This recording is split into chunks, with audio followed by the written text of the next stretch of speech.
ton adversaire? Mon adversaire, c'est François Haché. C'est un bon boxeur, un bon lutteur, j'ai entendu dire, puis aussi quelqu'un de très complet avec une Et si bonne lutte au sol. on comparait vos cheminements, tu comparais vos cheminements, ont pris des chemins qui sont connexes? Oui, c'est sûr qu'on est tous les deux quand même très complets. On a une bonne base debout, ainsi qu'au sol, puis une bonne lutte. J'ai un très bon judo aussi qui peut rivaliser avec la lutte de mon adversaire, le 30. Tu as confiance que c'est un adversaire que tu es capable de maintenir? Oui, j'ai confiance que côté force, côté endurance, je devrais avoir le dessus. Stéphane Pelletier, tu le connais depuis longtemps? Oui, c'est un ami à nous autres. On va se voir souvent, là, une belle gang de chums ensemble. On se réunit pour regarder les combats à TV. Puis là, aujourd'hui, c'est un de nos amis ici qui se présente à la TV. Fait que c'est bien fantastique de voir ça. Puis c'est le fun de l'encourager. Puis c'est important, à un moment donné, de suivre les rêves de nos chums puis de pousser là-dedans. J'aime bien ça quand tu dis les rêves de nos chums. Stéphane, d'avoir toute cette gang-là à soir qui sont venus pour se déplacer pour souper bénéfice, c'est quoi tu as à leur dire? C'est sûr que ça fait chaud au cœur, premièrement. C'est le fun d'avoir autant de monde qui nous supporte. De voir aussi justement comme on disait plus tôt, de voir qu'avant, c'était nous qui regardions ça à la télé, qu'on regardait nos idoles à la télé. Puis bientôt, là, c'est rendu moi qui est rendu à la télé, puis mes chums me regardent, ma gang de chums avec qui on se réunissait pour regarder les événements à la télé. C'est rendu eux autres qui s'assisent pour me regarder dans la télé. C'est vraiment ça qui est rendu cool maintenant de voir dans la progression. Je voyais l'énergie qui se dégageait, ton premier combat. C'est-tu seulement à cause c'était ton premier combat, c'est vraiment l'énergie qui te flambe tout le temps en toi, là?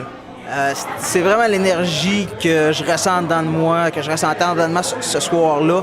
Puis le fait aussi qu'on a eu une bonne générale avant, on s'était préparé avec notre tourne, on était rentré dans l'octagone dans la même après-midi.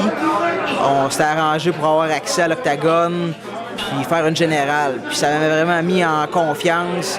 Avec mon coach, on avait commencé à driller les techniques qu'on voulait rentrer le soir même dans l'octagone. Puis c'est ça, le soir quand on est arrivé, c'était naturel, c'était l'ambiance. Il restait juste à se faire du fun. Le stress, il a passé à général, puis le fun était dans l'octagone ce soir-là. Ah, c'est le fun d'entendre ça. On va m'installer comme... Il n'y a pas longtemps, dans les journaux, on disait que Val-d'Or, c'était une ville dangereuse, qu'il y avait des jeunes qui traînaient dans les rues par rapport à la drogue, par rapport à un paquet d'affaires, qu'à Val-d'Or, il n'y avait rien à faire, il n'y avait pas d'espoir, il n'y avait rien.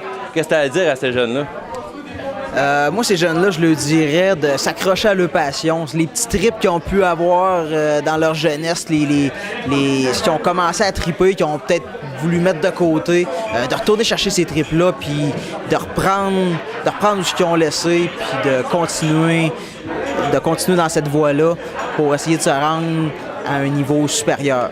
Pas essayer de se dire on est bon à rien, il n'y a rien qui nous aide dans ce village-là, on va prendre la drogue. C'est à la place de ça, accroche-toi, continue ce que tu as commencé, puis rentre jusqu'au bout. Puis en même temps, pour ces personnes-là que j'ai perdues de même, je m'arrange pour pas les décevoir, puis suivre mes rêves, puis pas prendre de cochonneries, puis m'aligner droit sur mon chemin. Vraiment bon, merci bien gros. C'est un sujet qui vient me chercher particulièrement, puis tout ça, puis je vais couper un peu, là. Fait que c'est ça. Qu'est-ce qu'on peut dire aux jeunes de Val-d'Or aujourd'hui? Ce gars-là, Stéphane, il parfois travers son chapeau, puis il est rendu un professionnel dans MMA.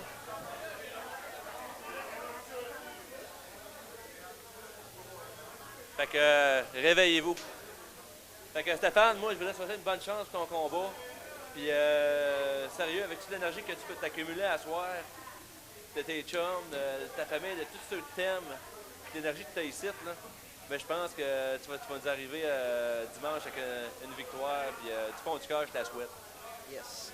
C'est sûr que toute l'énergie que j'accumule, je la stocke pour la canaliser, la sortir toute le même soir, le soir du combat, le 30 janvier.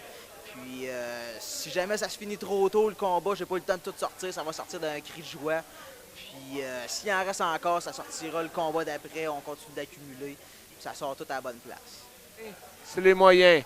Donc, on se retrouve à la fin de Ringside, la prochaine édition. On va avoir un Val d'Orient qui va être victorieux à la fin de la soirée. Merci beaucoup tout le monde.